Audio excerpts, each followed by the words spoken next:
Committee third news 3.5 గంటలుగా కొనసాగుతున్న AP cabinet లో కీలక అంశాలపై ప్రధానంగా చర్చ జరుగుతోంది. మరో కొత్త పథకాన్ని ముందుకు తేవాలని కేబినెట్ నిర్ణయించినట్టుగా తెలుస్తోంది. జనాభాను పెంచడమే లక్ష్యంగా పిల్లలే సంపద పేరిట ఈ పథకాన్ని ప్రారంభించాలని నిర్ణయించారు. ప్రతి మూడో బిడ్డకు ప్రత్యేక ప్రోత్సాహం ఇవ్వడంతో పాటుగా ఆ తదుపరి పిల్లలందరికీ అన్ని ప్రభుత్వ పథకాలు వర్తింపు ఉండేలా కేబినెట్ నిర్ణయించింది.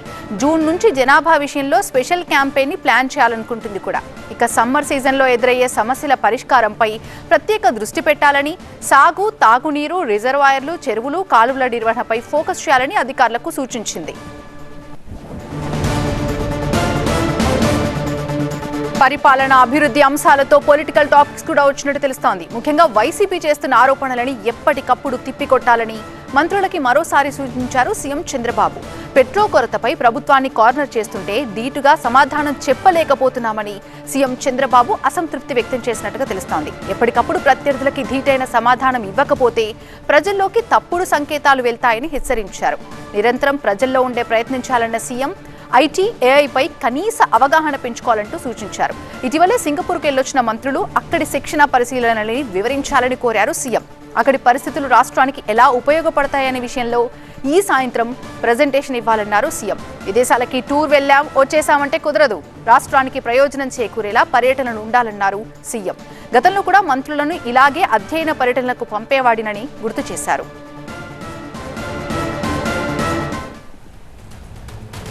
పూర్తి అప్డేట్స్ అందించడానికి మా ప్రతినిధి ఈశ్వర్ లైవ్ లో సిద్ధంగా ఉన్నారు. ఈశ్వర్, 3.5 గంటలుగా కొనసాగుతున్న ఏపీ కేబినెట్ లో ప్రధానంగా ఎటువంటి అంశాలపై చర్చ జరుగుతోంది అండ్ కొత్త పథకానికి సంబంధించి పూర్తి అప్డేట్స్ ఏంటి?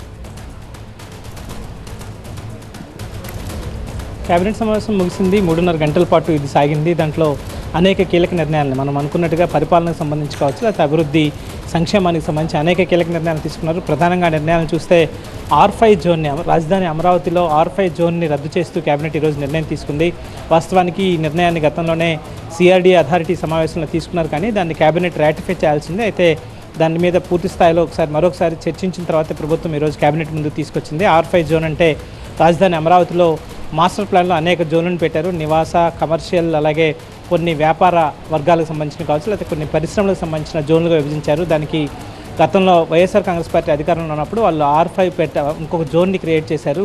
అంటే ఇతర ప్రాంతాల్లో ప్రజలకి ఇక్కడికి తీసుకొచ్చి ఇల్లు ఇచ్చే కార్యక్రమాన్ని వైఎస్ఆర్ కాంగ్రెస్ పార్టీ తీసుకుంది. అప్పట్లో పెద్ద రాజకీయ వివాదమే అయింది. దాని మీద కోర్టులు కూడా, హైకోర్టు ముందు దానికి ప్రొసీడ్ చేయమని ప్రభుత్వానికి మద్దతుగా నిర్ణయం ఇచ్చింది. ఆ తర్వాత సుప్రీంకోర్టు కూడా కొన్ని కండిషన్స్తో R5 జోన్ను కొనసాగించమని చెప్పింది. అయితే రైతులు తీవ్ర అభ్యంతరం వ్యక్తం చేశారు. ఎందుకంటే R5 జోన్ని కొనసాగిస్తే ఏ ఉద్దేశంతో అయితే రైతులు భూములు ఇచ్చారో ఆ ఉద్దేశం నెరవేరకుండానే ఇబ్బంది పడతామని చెప్పి రైతులు పెద్ద ఎత్తున అబ్జెక్షన్ చేశారు. దానికి సంబంధించి అప్పట్లో పూర్తి స్థాయిలో అనేక రాజకీయ వివాదాంశంగా కూడా మారింది. అయితే దానిపైన ఈ ప్రభుత్వం వచ్చాక తిరిగి మాస్టర్ ప్లాన్ని యథావిధిగా కొనసాగించే నిర్ణయం తీసుకుంది. అందుకనే R5 జోన్ని రద్దు చేస్తూ ఈరోజు కేబినెట్ రాటిఫై చేసిన వ్యవహారం కనిపిస్తుంది. అలాగే మిగతా అంశాలకు సంబంధించి కృష్ణా కరకట్టకు సంబంధించి ఆ రహదారిని 4 లేన్ రహదారిగా విస్తరిస్తూ దాదాపుగా 440 కోట్ల నిధులకి కేబినెట్ ఆమోదం తెలిపింది. చాలా ఇంపార్టెంట్ ఇష్యూ ఇది. ఎందుకంటే రాజధాని అమరావతికి వచ్చేదానికి ప్రస్తుతానికి ప్రధానమైన రహదారి అదే. ముఖ్యమంత్రి నివాసం కూడా ఆ ప్రాంతంలోనే ఉంటుంది. దాన్ని కేవలం చాలా సింగిల్ రోడ్డుగా ఉంది. అది అక్కడ ఆ ప్రాంతంలో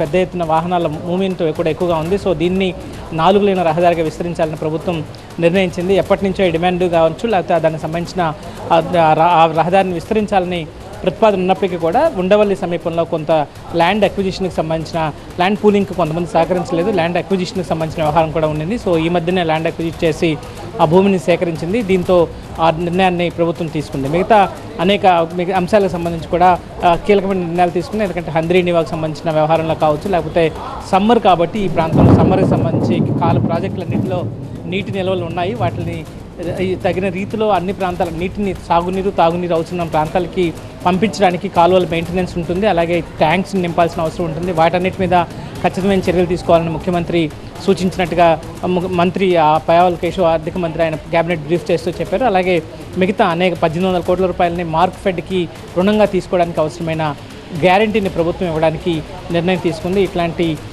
సంక్షేమానికి సంబంధించి కూడా కొంతమంది Right. కానిస్టేబుల్స్ సంబంధించి దాదాపుగా 350 మంది కానిస్టేబుల్కి సంబంధించిన ప్రమోషన్లు ఎప్పటి నుంచో పెండింగ్ ఉన్నాయి. వాటికి సంబంధించి కూడా నిర్ణయం తీసుకుంది. అదే సమయంలో పొలిటికల్గా కూడా చాలా కీలకమైన వ్యాఖ్యలనే ముఖ్యమంత్రి చేశారు. పొలిటికల్గా ఇప్పటికే వైఎస్ఆర్ కాంగ్రెస్ పార్టీ అనేక అసత్యమైన ఆరోపణలు చేసే ప్రయత్నం చేస్తుంది. వాటిని తిప్పికొట్టడంలో మంత్రులు తిప్పికొడుతున్నారు కానీ రిపీటెడ్గానే వాటిని చేయాల్సిన అవసరం ఉంది. ఎందుకంటే వాళ్ళు పదే చెప్తున్నారు కాబట్టి మళ్ళీ మంత్రులు కూడా అదేవిధంగా ఎక్సర్సైజ్ చేయాలని చెప్పి మంత్రులు చెప్పిన నేపథ్యం కనిపించింది. అదేవిధంగా సింగపూర్కి సంబంధించి మంత్రులు వెళ్ళొచ్చిన దాన్ని రాష్ట్రానికి అది ఏ విధంగా ఉపయోగపడతాయో చెప్పేలా ప్రజెంటేషన్ సిద్ధించాలని చెప్పారు. సో మొత్తానికి పూర్తి స్థాయిలో 3.5 గంటల పాటు అనేక అంశాలపైన కేబినెట్ 61 అంశాలతో పాటు రాజకీయ ఎజెండా మీద కూడా పూర్తి స్థాయిలో చర్చించిన నేపథ్యం అయితే ఈరోజు కనిపించింది. Thank you Eshwar. అవుట్